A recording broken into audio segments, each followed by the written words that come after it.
देश के महान गणितज्ञ, सुपर 30 के संचालक और हजारों हजार बच्चों के सपनों को आईआईटी में पूरा करने वाले उस महान शख्सियत को कौन नहीं जानता। आज हम बात करेंगे उसी महान शख्सियत के बारे में।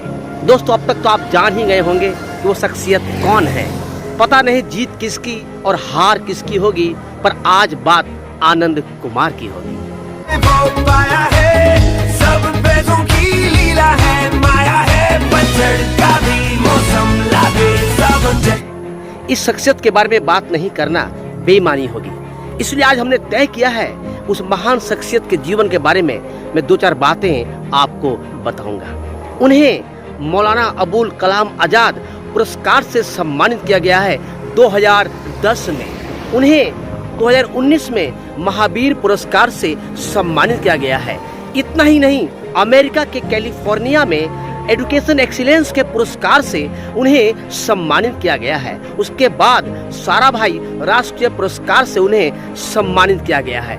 जिस शख्सियत को इतने सारे अवार्ड मिले हो, पुरस्कार मिले हो, जिस शख्सियत ने अपने देश के नाम को देश में ही नहीं दुनिया में रोशन किया है और आज प्राय हर दिन विश्व में उनकी चर्चा होती है, उस महान शख्सियत को हमें जरूर जानना चाहिए। बिन तेरे सनम मर मिटेंगे, हाँ मेरी जिंदगी।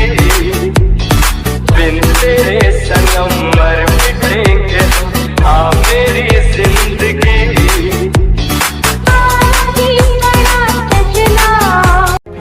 उनका जीवन गरीबी में गुजरा। उन्हें कई परेशानियों का सामना करना पड़ा। इंटर करने के बाद उन्होंने पटना विश्वविद्यालय से अपना ग्रेजुएशन करने की सोची। उनके बहुत से दोस्त दिल्ली और बड़े बड़े शहरों में जा रहे थे, लेकिन उनके पास इतना साधन नहीं था, पैसा नहीं था कि वो बाहर जा पाए। उन्होंने मैथ के कुछ फॉर्मूलास लिखे, इजाद किया और इसका परिणाम यह हुआ कि उन्हें कैम्ब्रिज यूनिवर्सिटी से ऑफर मिला।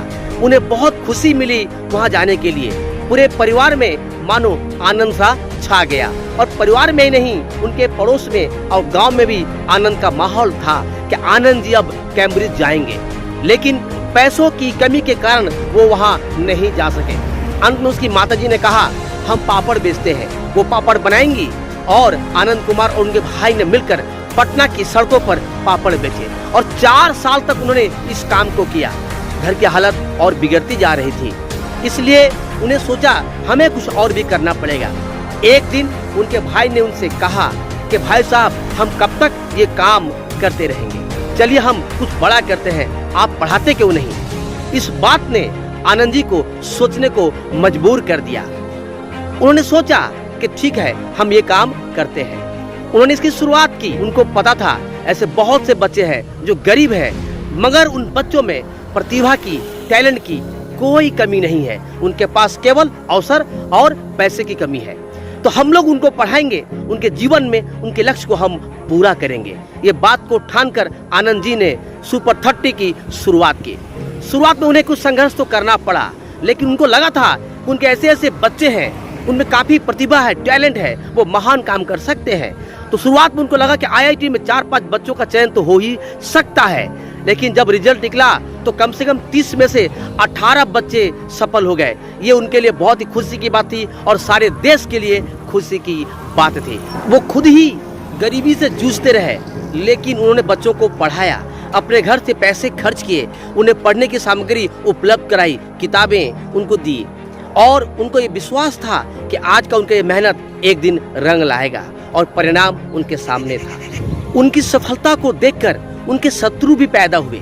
कुछ ऐसे कोचिंग के माफियाओं ने ये सोचा कि उन्हें रोकना चाहिए। उनको जितना ही रोका गया वो उतना ही आगे बढ़ते गए। कोचिंग माफियाओं का सपना था पैसे कमाना और आनंद जी का सपना था देश के बच्चों के भविष्य का निर्माण करना।